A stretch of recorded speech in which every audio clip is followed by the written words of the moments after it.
हाय दोस्तों, आज मैं एक इलाहाबाद हाई कोर्ट का ऑर्डर के बारे में बताना चाह रहा हूँ। जो इलाहाबाद हाई कोर्ट में आज एक ऑर्डर पास किया गया है, जो एक बेल एप्लीकेशन के तहत फाइल किया गया था, जिसमें जस्टिस शंकर यादव ने बेल को डिसमिस करते हुए और कुछ फंडामेंटल राइट्स के बारे में ऑब्जर्वेशन दिया है।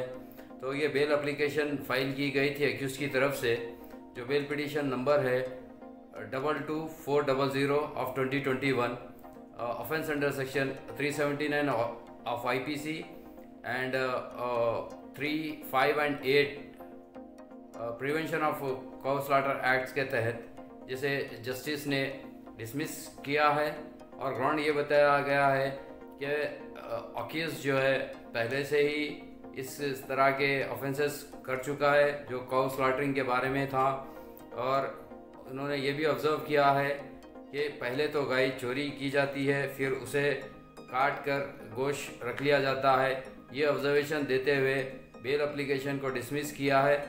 और मज़ीद उन्होंने फर्दर जो ऑब्जर्वेशन दिया है, उन्होंने ये कहा है कि अगर देश की एकता यूनिटी के अगर बारे में बात की जाए तो काउ को जो है ना एक रिलीजन से रिलेटेड है, जिसे तकरीबन हिंदू लोग जो है उसे माँ के तौर पे देखते हैं।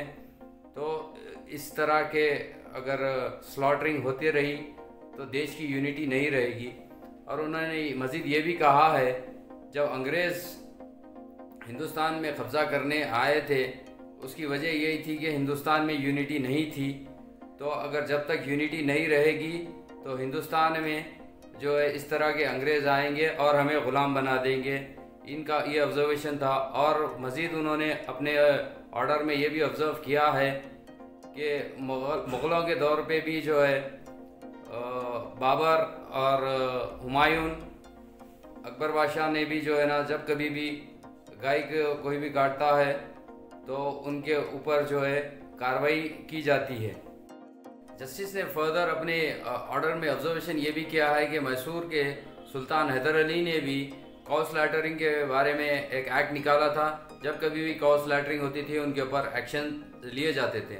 ऑनरेबल सुप्रीम कोर्ट और ऑनरेबल हाई कोर्ट्स ने भी टाइम बाय टाइम जो है इस काउ स्लॉटरिंग के बारे में ऑर्डर्स पास किए हैं। मज़ीद उन्होंने ये भी कहा है, जो अपने आप को गौ के सेवा करने वाले बताते हैं, वो लोग एक्चुअली रियल में गौ सेवक नहीं हो सकते हैं, क्योंकि वो एक दो फोटोग्राफ्स लेकर जो है अपने आप को गौ रक्षक बताते हैं। और फाइनली जस्टिस ने ये भी कहा है कि पार्लियामेंट में गौ को जो है ना एक नेशनल एनिमल डिक्लेयर करना चाहिए, बोल के इस तरह का ऑब्जर्वेशन भी जस्टिस साहब ने दिया है। और इस ग्राउंड पर जो है ना उस अक्यूज की बेल डिसमिस की गई है।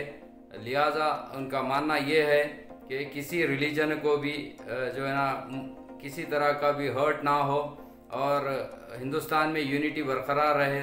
और एक उनका ऑब्जर्वेशन ये भी था, जिस तरह के अफ़गानिस्तान में तालिबान का जिस तरह से कब्ज़ा हो चुका है, उसकी वजह यही बताई गई है कि अफ़गानिस्तान में यूनिटी नहीं थी, इसीलिए जो है ना अफ़गानिस्तान जो है तालिबान के कब्ज़े में गया है, बोलकर उन्होंने इस तरह का ऑर्डर पास किया है।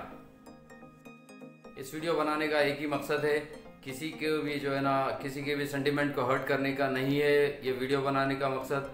अलबत्ता इस वीडियो के ज़रिए जो है ना हिंदुस्तान के कोर्ट्स में जो कुछ भी ऑर्डर्स पास होते हैं उसकी नॉलेज आप तमाम लोग को मिले, इसीलिए इस वीडियो को अपलोड कर रहा हूँ। Thank you for watching and keep watching.